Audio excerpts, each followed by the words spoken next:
Hi guys, what's up? My name is David and welcome back to my channel.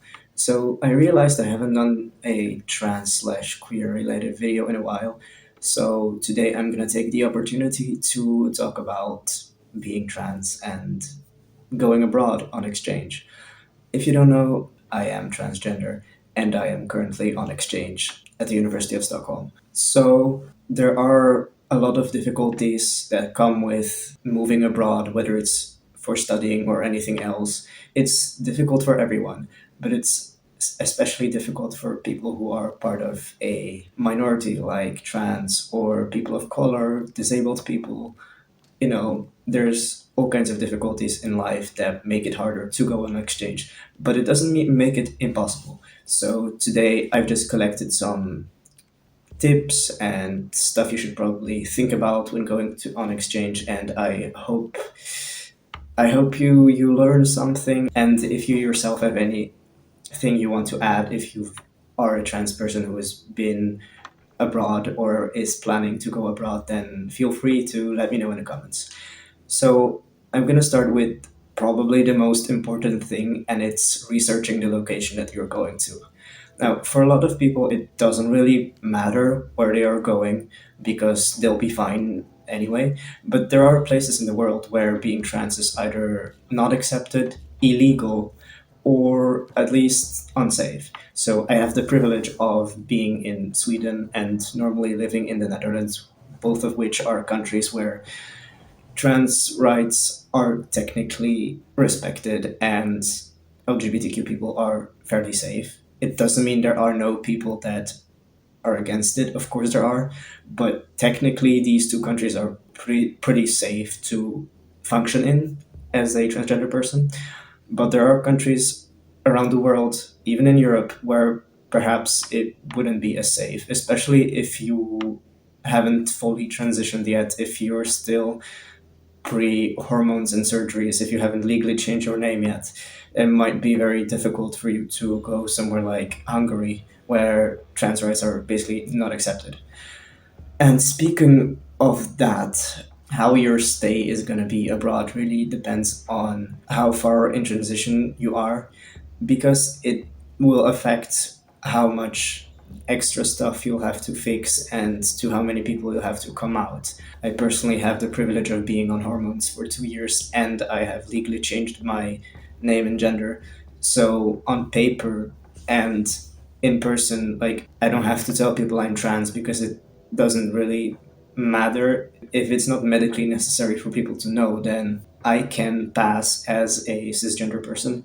So for me, that's not a problem. I don't have to like explain that I use another name that is on my documents and stuff, because you have to fix a lot of documents when it comes to going abroad and having some kind of agreement with another university or something. You have to provide your name and gender and everything into many different places. So if the name and gender is not the one you are comfortable with, then you might have a lot of problems having to explain to everyone that that is actually not how you would like to be referred to. And most universities are pretty liberal places, so it's usually not a big problem to have a different name than the one on your ID. And there's a lot of cis people that also use different names than the ones they were given at birth. But it's still a thing that you should think about if you have the energy to come out to new people, basically. Because that is also a very big thing. You're gonna be in a different environment, and of course, this is not just for trans people, it's for everyone. You're gonna have to talk to new people, make new connections and everything, and you'll have to consider whether you will tell people you're trans or not. And once again, depending on the stage you are in your transition, it might not be necessary. But for example, if you're still pre hormones and still not fully passing as the gender you identify with, then you might have to need to tell people that you are trans so that they don't use the wrong pronouns and everything for you. I personally am pretty stealth here. Stealth means that you're not out as trans to everyone. And I'm also like pretty much stealth back home. I mean, I'm not hiding that I am trans. If someone would ask me if I am, I would say yes. But I don't go introducing myself being like, hello, I am transgender, because I don't feel the need to. And if you do, that's completely fine. People experience being trans in different ways. But it is something you have to think about because you'll be in a new environment. So would you like that environment to know that you're trans?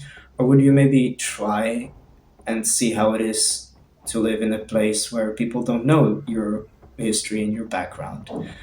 I think that even if you, for example, are not even out as trans yet, then this kind of experience could be a possibility for you to experiment with your identity. Start introducing yourself with another name, different pronouns, because no one will know you anyway. So, yeah, that could be something to think about.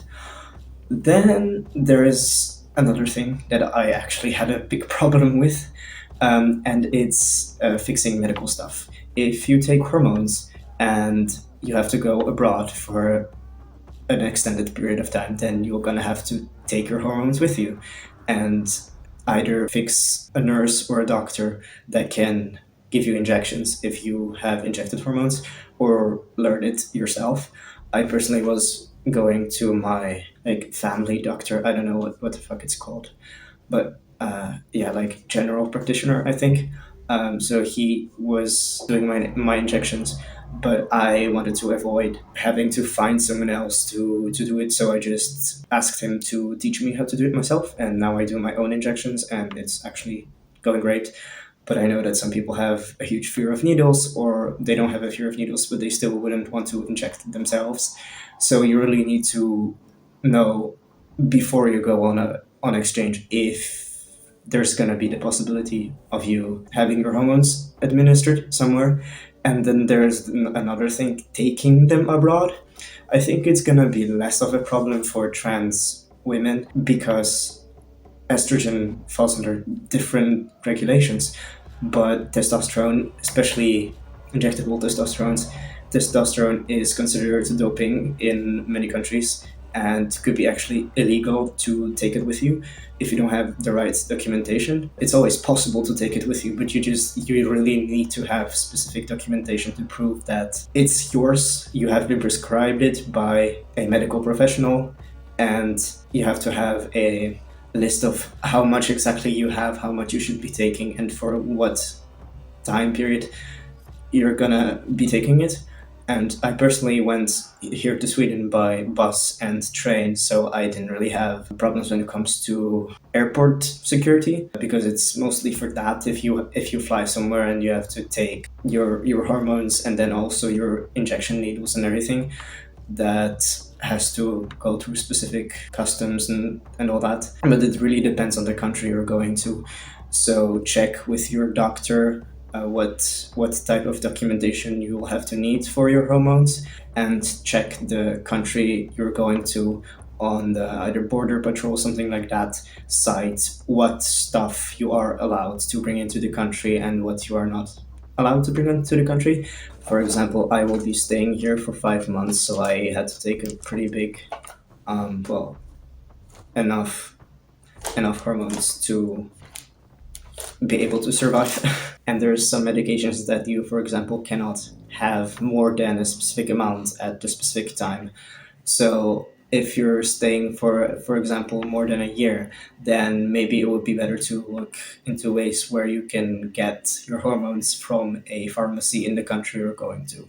But I have no experience with that, so I don't know. But it is something you can look into. Then another thing you should probably think about is accommodation, roommates, shared spaces, stuff like that. It's difficult to navigate as a trans person because I have the privilege of having my own room and my own bathroom, so I don't have a problem when it comes to sharing a sleeping space or a bathroom, and I can just do whatever I want.